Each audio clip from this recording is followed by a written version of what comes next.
ရင်းနေတို့ဝါတိုင်းကြောက်ရတဲ့ပင်လယ်ထဲမှာလည်းဇိုးတွေရှိပါတယ်ပထမဆုံးတစ်ကောင်ကကုလုံးသေးမယ်လက်တိချက်မိုင်တိုင်ဆန်နဲ့တော့ပြည့်တဲ့ Metis Strand လို့ခေါ်တဲ့ပစုံမျိုးတွေပါသူတို့ရဲ့လက်တိချက်ကကြီးစံတစ်ထောက်ရဲ့အချိန်နဲ့တနအီမိုင်90ရှိပြီးရေအောက်ကဖန်ခွက်ကိုတော့ရိုက်ခွဲပြစ်နိုင်ပါတယ်သူရှိတဲ့တိုးတဲ့ဘဲကောင်ဆိုတစ်ချက်တည်းနဲ့အသက်ပြောင်းနိုင်လို့ပင်လယ်ရဲ့ one pass span လို့တော့ခေါ်ဆိုကြပါတယ်တာမန်ပစုံနဲ့မတူပဲထူးခြားတဲ့သဘာဝလက်နက်နဲ့အများအယုံပိုင်ဆိုင်ထားပြီးတန်တာကြောက်တန်းတွေတဲတောင်မြေအောက်မှာကျင်းနူးတစ်ကောင်နဲ့ fighter လိုနေထိုင်နေရှိပါတယ်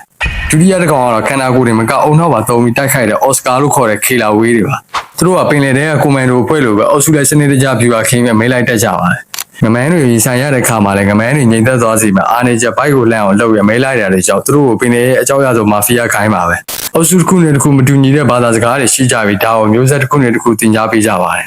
နောက်ဆုံးတစ်ကောင်ကတော့အစားလည်းမြညတာမှုမရှိတဲ့ထိုက်ကရှက်တွေပါသူတို့ကမြင်သမျှအရာကိုတိုက်ခတ်စားတော့တဲ့ပြီးပင်လယ်လေးခုံမမာကိုတော့အလွယ်တကူကိုက်ခွင့်နိုင်တဲ့မေးရိုးရှိပါတယ်စိတ်ရှိတဲ့ပင်လယ်ရေမွေတွေကမချန်စားတော့တဲ့လို့သူတို့ကိုပင်လယ်ရဲ့အကျန်းဖတ်သမားတို့သတ်မှတ်ထားကြတယ်လေကင်ဘက်တွေမှာရေနက်ပိုင်းမှာနေလေးရှိပြီးညဘက်ရောက်မှာကမ်းခြေတဲ့နေတဲ့ပင်လယ်ရေတိမ်ပိုင်းတွေမှာလာရောက်မဲလိုက်လေးရှိပါတယ်ဒီ fighter 3 ကောင်တည်းကမသူ့ရဲ့တိုက်ခိုက်စွမ်းရည်ကိုအကြိုက်ဆုံးနဲ့အမိုက်ဆုံးလို့ထင်ပါတယ်